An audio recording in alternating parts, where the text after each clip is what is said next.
Hello student, आज शुरुआत करेंगे एक्सरसाइज 9.3 के क्वेश्चन नंबर 8 और से आगे। तो क्वेश्चन 8 लिखा हुआ है, find angle between the lines. दो लाइन दे रखी हैं और इनके बीच का वो एंगल फाइंड कराना चाह रहे हैं। देखो, दो लाइन अगर उनके बीच में एंगल बनेगा तो इंटरसेक्ट तो करेंगी करेंगी, जब तो बनेगा। ये मान लो लाइन L1 है आपकी, ये L2 है, ठीक है। तो इनके बीच में एंगल देखो दो बनते हैं। एक तो बनता है एक्यूट एंगल, ये वाला एक्यूट एंगल छोटा है कि नहीं 90 से, ये मान लो हमारा थीटा है। और एक बनता है ऑब्ट्यूस एंगल। ऑब्ट्यूस एंगल मतलब 90 से जो बड़ा होता है, इसे आप फाइव मान लो। समझ गए? ये दो लाइनें आपस में इंटरसेक्ट कर रही हैं तो उनके बीच में एंगल एक तो बनना है थीटा, एक बनना है फाइव। हमें इन दोनों की वैल्यू निकाल लेनी है, ठीक है। क्वेश्चन समझ में आ गया?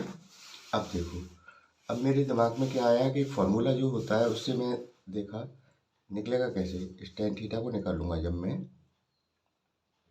Ten theta equal to mod m1 minus m2 upon 1 plus m1 into m2। ये मेरा एंगल निकालने का फॉर्मूला है। अब मैंने देखा कि अगर मेरे पास m1 और m2, m1 m2 क्या होते हैं? स्लोप होते हैं लाइन के। ये अगर मिल जाए तो मेरा थीटा निकल आएगा। थीटा निकल आएगा तो इसको क्या करूँगा, 180 में से माइनस कर दूंगा तो ये वाला एंगल आ जाएगा। दोनों ही एंगल आ जाएंगे मेरे।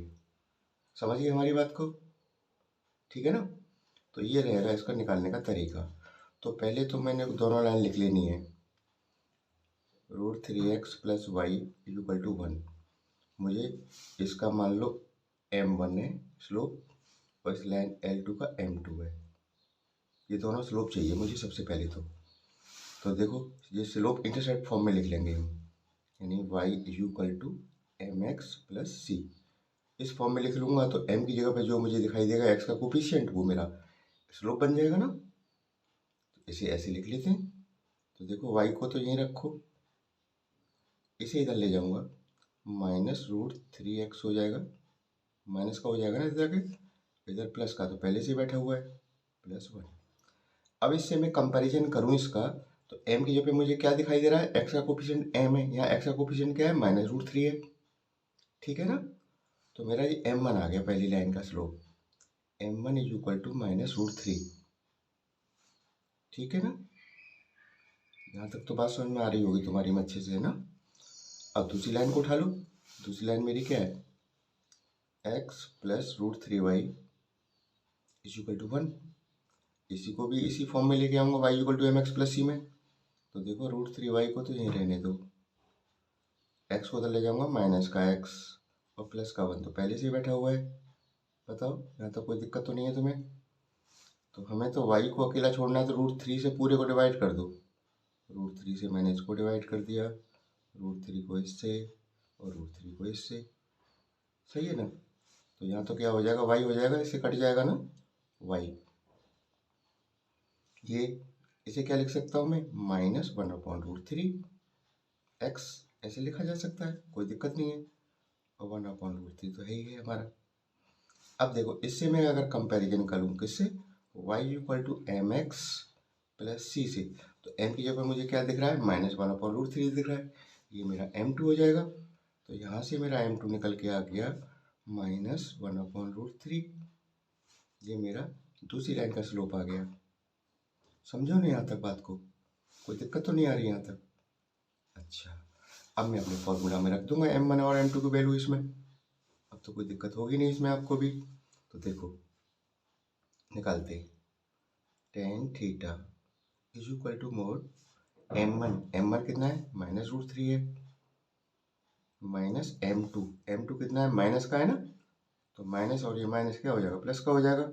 ये 1/√3 हो गया, clear. Upon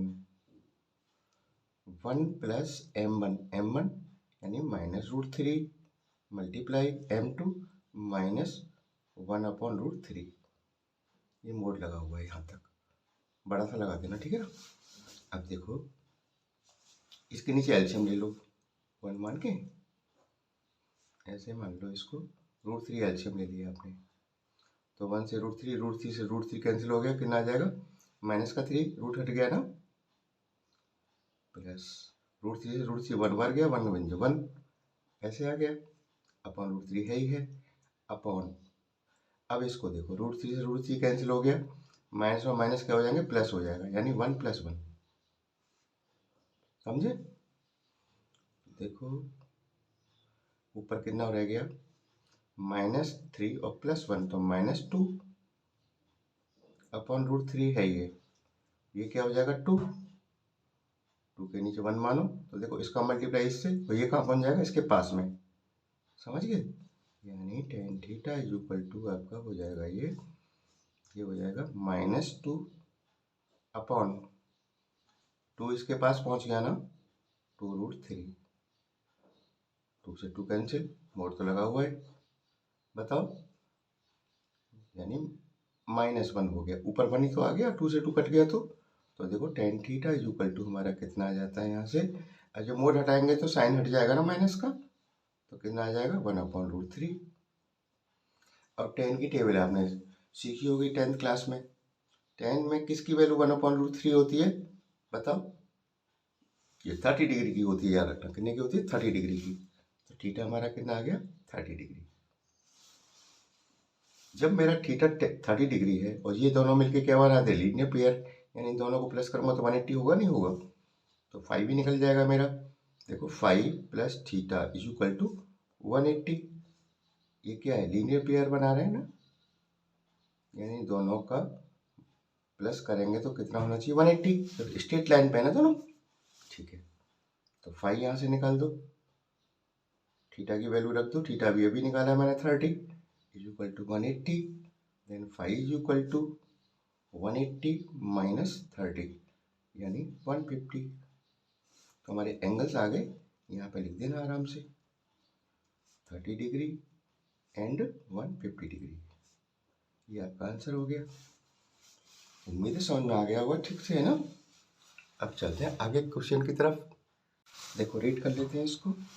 the line through the point, एक लाइन है, इन दोनों पॉइंट्स के होके गुजरती है, इंटरसेक्ट द लाइन, और इस लाइन को वो इंटरसेक्ट करती है, जो लिखी हुई है लाइन, एट राइट एंगल पर इंटरसेक्ट करती है, तो find the value of H, जो इसमें एच दे रखा है ना, इसकी वैल्यू फाइंड करा रहे हैं।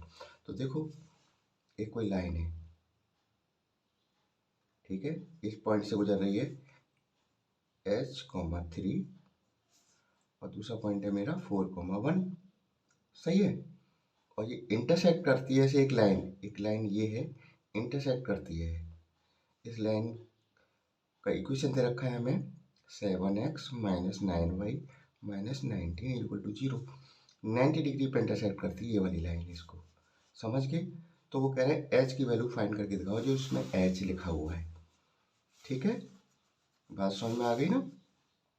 देखो अब इसे मैं लाइन मान लूँ L1, ये मेरी L1 है, इसको मान लूँ मैं L2, ठीक है। तो पहले तो मैं क्या करूँगा कि ये लाइन है ना, इन दोनों के मैं क्या निकालूंगा, स्लोप निकालूंगा, इसका स्लोप और फिर इसका स्लोप, ठीक है। मुझे पता है कि इन दोनों का स्लोप का मल्टीप्लाई क्या होगा, m1 × m2 = -1, क्योंकि मैंने ये पढ़ रखा है कि जब दो लाइन एक दूसरे के परपेंडिकुलर होती हैं या 90 डिग्री पे इंटरसेक्ट करती हैं, तो उनके स्लोप का मल्टीप्लाई क्या आता है, -1 आता है। तो मेरे दिमाग में यही आया कि सबसे पहले मैं क्या निकालूं, इनके स्लोप निकालता हूँ। तो अब पहले निकालूंगा मैं, इसे लाइन को नाम दे दो ए बी, या L1 तो लिखा हुआ है ना, रहने दो, तो आप लिखेंगे स्लोप ऑफ L1, ठीक है, यानी m1 हो जाएगा वो मेरा, क्या निकालूंगा मैं, m1। तो देखो मैं जानता हूँ फॉर्मूला क्या है, m = y2 - y1 upon x2 - x1, ये मेरा फॉर्मूला है। स्लोप निकालने का अगर दो पॉइंट दे रखे हों तो किसी भी लाइन का स्लोप इस फॉर्मूला से तो निकालते हैं हम, कई सारे क्वेश्चन कर रखे हैं हमने। तो m1 मैंने मान लिया है पहली लाइन का स्लोप, m1। अब देखो x1 y1 और x2 y2, किसी को भी मान लो, x1 y1 x2 y2 इसे मान लो। तो देखो y2 मेरा क्या 1 है, y1 क्या है मेरा 3 है अपॉन x2 4 माइनस h। तो यहाँ ऊपर क्या रह जाएगा माइनस का 2 और नीचे 4 और माइनस का h। m1 की वैल्यू आ गई, यानी पहली लाइन का स्लोप आ गया फर्स्ट लाइन का। ठीक है ना, ये बात क्लियर हो गई ना यहाँ तक। अब देखो दूसरी लाइन, तो दूसरी लाइन का स्लोप निकालूंगा मैं, कैसे निकालूंगा उसको देखना है आपको बस ध्यान से। स्लोप ऑफ लाइन L2, ठीक है, उसे हम मान लेंगे M2। ठीक है, इसका क्या है स्लोप M2 है और इसका स्लोप क्या है M1 है। अच्छा, इसका इक्वेशन मुझे दे रखा है 7x minus 9y minus 19 equal to 0। जब इक्वेशन मुझे दे रखा होता है तो मैं स्लोप इंटरसेप्ट फॉर्म में ले आता हूँ, यानी किस फॉर्म में, y equal to m x plus c, इस फॉर्म में लाऊंगा मैं, क्योंकि मुझे दिख रहा है कि ये क्या है मेरा स्लोप है। इस फॉर्म में अगर ले आऊंगा तो x का जो कोफिशिएंट होगा वो मेरा क्या बन जाएगा, स्लोप बन जाएगा। कर लेते हैं इसको। तो देखो 9 माइनस 9y को उधर ले जाओ तो उधर जाके क्या होगा, प्लस का हो गया ना, ये उधर आके प्लस का हो गया। इधर क्या रह गया 7x और माइनस का 19। अब y को अकेला छोड़ना है तो 9 से पूरे को डिवाइड कर दो, 7/9 x माइनस 19/9। सही है यहाँ तक बात। अब देखो इसका कंपैरिजन करें y equal to m x plus c से, तो मुझे m की जगह क्या दिख रहा है 7/9 ही तो है मेरा, तो यहाँ से मेरा m2 आ गया, इस लाइन का भी स्लोप आ गया। दोनों के स्लोप आ गए मेरे, पहली वाली लाइन का स्लोप आ गया और सेकंड वाली लाइन का स्लोप आ गया। अब ये परपेंडिकुलर 90 डिग्री पे इंटरसेक्ट कर रही है ना एट राइट एंगल, तो इसका मतलब है m1 multiply m2 is equal to क्या होना चाहिए, -1 होना चाहिए। बस मैं इसी का सहारा लूंगा और इसमें सारी वैल्यू पुट कर दूंगा। m1 मेरा कहाँ है, देखो ये रहा, -2 upon 4 minus h multiply m2 क्या है मेरा 7/9 है इज इक्वल टू -1। देखो दोनों तरफ -1 है, माइनस है कि नहीं है, तो माइनस से माइनस हट गया, माइनस का चक्कर ही खत्म कर दिया मैंने। बात समझ में आ गई। अब देखो, अब ऊपर का मल्टीप्लाई ऊपर वाले का, नीचे वाले से, 7 का करेंगे 14, 9 का दोनों से होगा ये मल्टीप्लाई, ये ब्रैकेट दो चीज दो है ना, ऊपर का तो हो गया 14 और 9 का पहले से 9 4 जा 36 और 9 का ऐसे 9h is equal to 1। Cross multiply कर लो ऐसे करके, तो 14 1 जा 14 तो ऐसे ही आ जाएगा, ये 36 माइनस 9h, 9h को मैं उधर ले आऊँ प्लस का हो जाएगा, 36 इधर आके 14 को माइनस कर देना। अब कुछ नहीं रह गया क्वेश्चन में, केवल सॉल्व करना है। h की वैल्यू आ गई आपकी, यहाँ पे कितना बचता है इसको 22 9h, then h is equal to 22/9।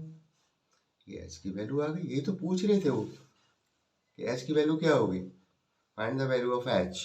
तो मेरी h की वैल्यू आ गई, ये आपका क्वेश्चन 9 भी कंप्लीट हो गया। समझ में आ गया होगा, मुझे अच्छा लग रहा है। अब देखते हैं क्वेश्चन नंबर 10। क्वेश्चन नंबर 10 लिखा हुआ है, prove that the line through the point x1 y1 and parallel to the line, ये जो लाइन दे रखी है इसके पैरेलल है और एक पासिंग पॉइंट दे रखा है, तो हमें प्रूव करना है ये इज इक्वल टू 0। समझ लेना बात को। देखो याद रखना, जब भी कोई दो लाइन पैरेलल होती हैं, जैसे एक लाइन ये है L1, दूसरी लाइन ये है L2, ये अगर पैरेलल है L1 पैरेलल टू L2, अगर ये पैरेलल है तो इनके स्लोप कैसे होंगे, इक्वल होंगे। स्लोप कैसे होंगे, इक्वल होंगे। तो स्लोप हमारा मान लो इसका m1 है, इसका m2 है, तो जब पैरेलल लाइन होती हैं तो m1 is equal to m2, और जब परपेंडिकुलर होती हैं, अभी हमने क्वेश्चन किया था जैसे ऐसे होती है 90 डिग्री पे आगे मिलती है एक लाइन, ये L1 है ये L2 है, तो इनका जो है मल्टीप्लाई होता है स्लोप का, m1 multiply m2 is equal to क्या होता है -1 होता है। तो ये रिलेशन होता है स्लोप का दोनों लाइनों में। पैरेलल है तो इक्वल होंगे और परपेंडिकुलर है तो दोनों का मल्टीप्लाई -1 के इक्वल होता है। ये आपको याद रखना होगा, ठीक है ना। तो देखो उन्होंने पासिंग पॉइंट दे रखा है और एक लाइन दे रखी है। तो पहले जो लाइन दे रखी है उसे लेते हैं। लाइन हमें दे रखी है ax plus by plus c equal to 0 दे रखी है, ठीक है। तो मैं इसे क्या करूँगा, इसे मैं स्लोप निकालूंगा इसका, ठीक है ना। स्लोप निकालूंगा तो मुझे y equal to mx plus c इस फॉर्म में लाने की जरूरत है। इसको ले आते हैं, by को यहीं रहने दो, ax आके इधर आके माइनस का हो गया और इधर आके माइनस का c, then b equal to, ये b से डिवाइड हो जाएगा, y इक्वल टू b से पूरा डिवाइड हो जाएगा तो क्या आ जाएगा -a/b x और -c/b। तो यहाँ से मुझे m कितना दिखाई दे रहा है स्लोप, ये -a/b है। समझे इस चीज को। मैंने जो लाइन दे रखी है ना मुझे, इसका मैंने क्या निकाल लिया, स्लोप निकाल लिया। मान लो m1 है ये मेरा, सही है ना। अच्छा अब इसका स्लोप आ गया और उन्होंने कहा है अच्छा यही स्लोप क्या होगा, m2 भी तो होगा क्योंकि दोनों बराबर है। इसलिए मेरा m2 भी कितना ही होगा, ये भी तो होगा -a/b, क्योंकि पैरेलल में m1 और m2 कैसे होते हैं, इक्वल होते हैं। तो m1 अगर ये पहली लाइन का स्लोप तो दूसरी का भी यही होगा क्योंकि दोनों पैरेलल है। समझे इस चीज को। अब देखो आगे, अब पासिंग पॉइंट दे रखा है, मेरा स्लोप आ गया मेरे पास, पासिंग पॉइंट दे रखा है। पासिंग पॉइंट क्या दे रखा है,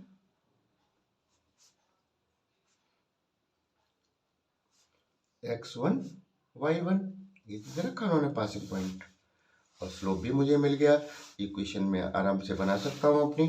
देखो y minus y1 is equal to m और x माइनस x1, ऐसे तो करते थे हम, सारे क्वेश्चन कर रखे हैं हम लोगों ने। तो बेटा अब आराम से इसमें रख दो, कोई दिक्कत ही नहीं होगी अब तुमको। देखते हैं क्या होता है।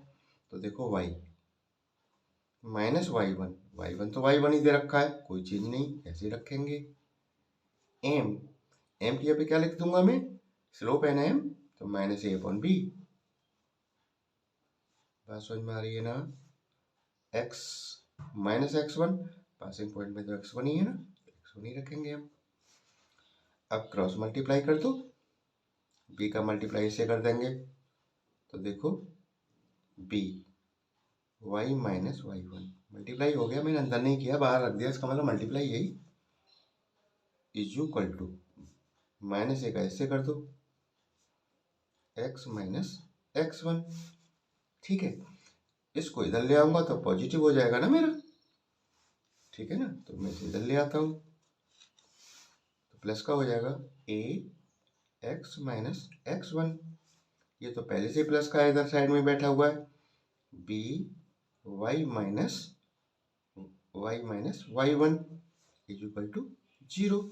देखो ध्यान से, क्या यही प्रूव करा रहा था ना वो, यस यही प्रूव करा रहा है वो, प्रूव्ड हो गया। उम्मीद है समझ में आ गया होगा आपकी में ना। चलो बढ़िया बात है, और इसकी दोबारा से प्रैक्टिस कर लिया करो बिना देखे, ठीक है ना। एक बार तो वीडियो देख लिया करो, इसके बाद किसी एक अलग कॉपी पर इसको क्वेश्चनों को करा करो। जैसे कहीं पे अटक जाया करो या भूल जाया करो तो दोबारा से देख लिया करो वीडियो को, तभी समझ में आएंगे, वैसे नहीं आ रहे समझ में, ठीक है ना। Thank you.